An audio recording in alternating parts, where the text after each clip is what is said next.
Okay, so what we're going to do is we're going to put both of them on the same graph. So we'll put the, so this we'll call, call this one S. Let's change the color. Let's make S blue. And that's the supply curve. And let's make this red. And that's the demand curve. Okay? Now, if the price is low, like down here, then where do we see how much supply is there? There's not, the low price means there's not much supply. So it's like down here, which is quite low supply. Right? On the other hand, low price means that a lot of people want to buy it, so there's a lot of demand up here. Right? So which is greater, the demand or the supply? The supply. The demand is greater than the supply, right? Right? When the price is low like this. Right? And how about up here? When the price is up here, then the price is very expensive, so the demand is what? Low. Right? Like over there. But a lot of sellers, so the supply is high. So in this case, when the price is really high, which is greater, the supply or the demand? The supply.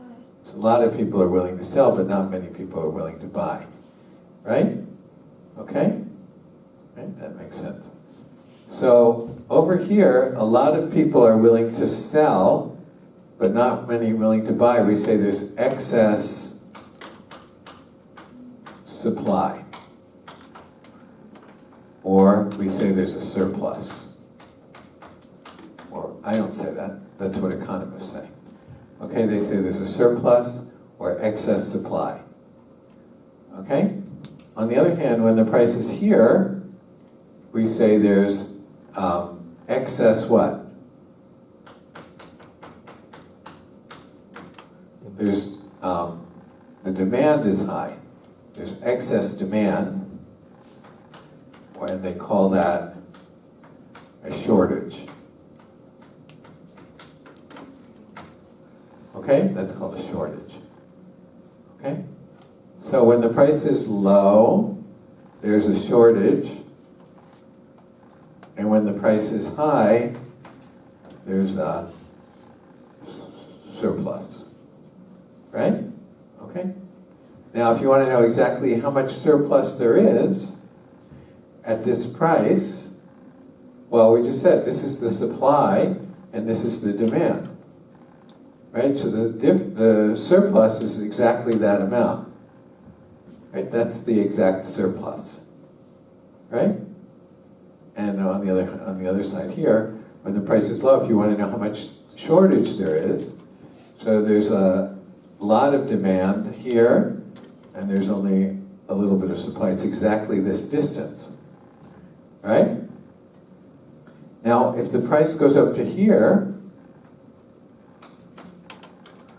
then what happens? There's still a shortage, right? There's still more demand than there is supply.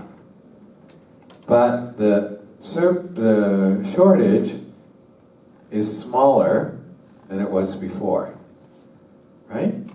And the same thing on the other side, right? Okay. Now, suppose we're in this room, and suppose it's hot outside, super hot, and we have air conditioning in here, which eventually they turn it on. Not right when we need it. They wait about 3 weeks, and then they turn it on to save money. But anyway, so let's say that it's really cool in here, and it's really hot outside. So if the doors are closed, then it's going to stay that way, basically, right? But if we open the door, then what's going to happen? The cool air is going to go out, the hot air is going to come in, and it's going to stabilize, right? You're going to get to an equilibrium temperature, right? Okay. Now, if we're talking about Rolex watches and we go down to Tokiwa and we want to buy them, there might be, maybe the price is high. Okay, maybe relative, in some sense it's high. So that means that there isn't too much demand because the price is high. Okay, but Tokiwa doesn't change its price, or not very quickly, right? Maybe they'll change it, I don't know, maybe they'll change it in 2 years, or maybe they'll change it at the end of the year or something, I don't know. Right, but basically they don't change the price. Okay, so that's not really what you call a free market, where the price isn't free to fluctuate. Okay? On the other hand, if we're talking about the stock market, if the price of Toyota stock is too high, then it should come down instantaneously, or almost instantaneously. Okay? So that's much more of what you call a free market. Okay? Like Bitcoin is another example, right? Bitcoin prices are fluctuating all the time. It's because of the same thing, the supply and the demand, right? So, and it happens, I think, basically instantaneously. Okay? The prices will change. Not actually instantaneous, but for most purposes it's instantaneous. Okay? So, those are examples of a free market. Okay? So, going back to here, if the price is low, so we said there's a shortage, so what should happen in a free market? Let's say we're talking about Toyota stocks. So in that case, there's a shortage, so there's not enough stock, so what's going to happen? The price will increase, right? Right? On the other hand, if the price is high, so there's too many people selling Toyota stock at this price, and not enough buyers, then what's going to happen? Price will come down, right? So we can say there's kind of like a force pushing the price up here, right? It's like the supply and demand force, or the market or marketplace force. Okay? And we can say there's a kind of a force pushing the price down here, right? Again, it's like a market force. Okay? And that's the same force that not the same force, but the same idea of force that we were saying when we were talking about the room, and it's cold here and it's hot outside. In a free market, or when you open the door, there are forces that cause the hot air to come in and the cold air to go out, right? And this is kind of a force. So we can talk about maybe a market force. I don't know if they do talk about market force, but it seems like the same thing, right? It's like a force. So there's a force pushing it up, and there's a force pushing it down in a free market. Okay? However, so the question is there any place where there's no more force pushing it up or down in this picture? So here there's a force, here there's a force, here there's a force. Right. Here, there's no more force, right? There's no shortage, and there's no surplus. Right? There's no shortage and there's no surplus. So, there's no force pushing it up or down. So that's called the equilibrium price, just like the equilibrium temperature. I'm sure they just copied the word from physics. Okay, so this is called the P equilibrium. Okay? So, that's what the supply and demand, basic discussion of supply and demand is just to say that there's such a thing as an equilibrium price. I think you can make the models more complicated, and then maybe and talk about how the equilibrium price changes based on some other things happening. So maybe everything gets shifted. I think they say I don't know how, but somehow this curve might get shifted up, and then obviously the equilibrium price would be different. So I don't know what the scenario is where this thing is supposed to shift up, but somehow they'll say, in some case, blah, blah, blah, blah, then the demand curve will shift up or something like that. And then what happens to the equilibrium price or something like that. Okay, but anyway, the basic idea is this. Okay? So the equilibrium price. Okay? So if these are curved lines, like they are here, like I drew them, then it's going to be probably hard to find that equilibrium price. However, if we make the model really simple, so that these are straight lines, then we can easily solve to find the equilibrium price, right? So that's the advantage of making a simple model. You might be making it too simple, much more simple than it really is, but at least you can do something like find the equilibrium price. Okay? So it might not be such an accurate discovery of the equilibrium price. Maybe that's not the real equilibrium price, but at least you can find something like the equilibrium price. Okay, so a simpler model gives you that, but a more complicated model is kind of more accurate, but you can't do as much with it. Okay? So anyway, that's called supply and demand, or equilibrium, and equilibrium price. Okay, any questions about that? Okay, let's see what we have here.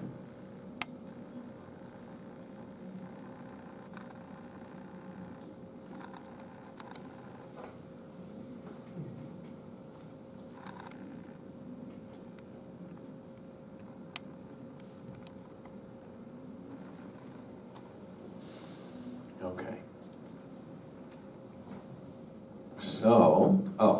So the supply curve is Q is a function of P, right? Right? It's Q as a function of P, right? And so is the demand curve, right? They're both Q as a function of P, right? They're different Q as a function of P, but they're both Q as a function of P. Okay? So here, it says the demand for something called monorail service, which is on Mars, so this is a problem for Elon Musk, can be approximated by this. So this is the supply curve or the demand curve? The demand curve, right? So should it be increasing or decreasing? Decreasing, right? The demand curve should be decreasing. Okay. So hopefully this is decreasing, otherwise it seems like something's wrong, right? Oh, I forgot to mention something about super expensive or luxury goods. Super, super, super luxury goods.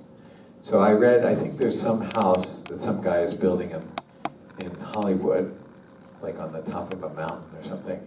And I forget if it's $150 million or $250 million. It's supposed to be the most expensive house. So he's building it to sell it. But he's a builder. So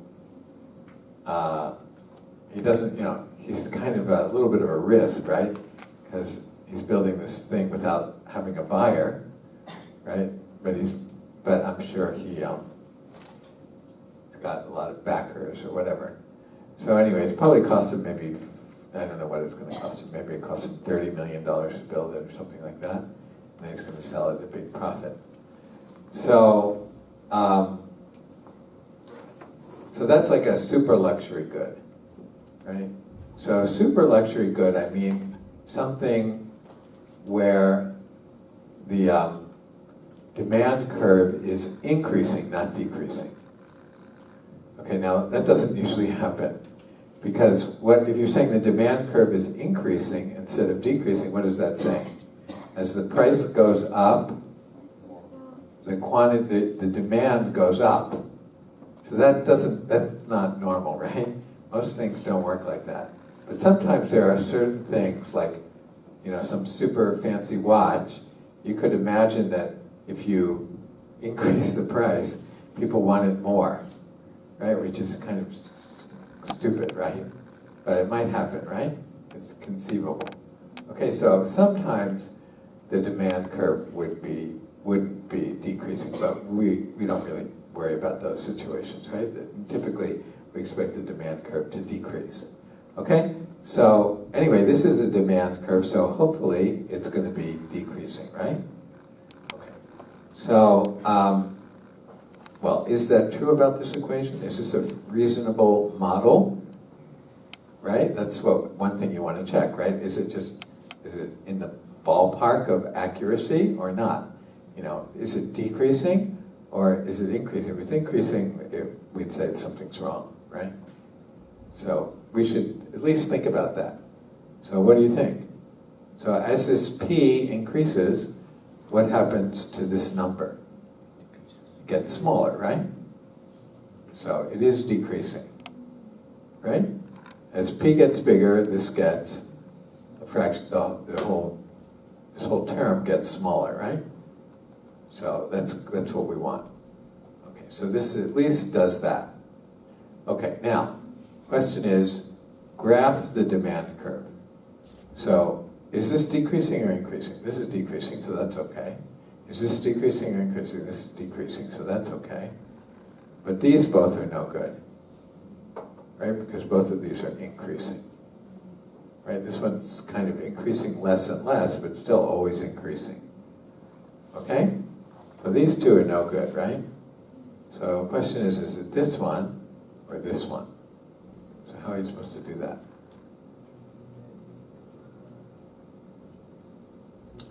How are you supposed to know that? This is, I don't think we know how to do that. This one is called concave down.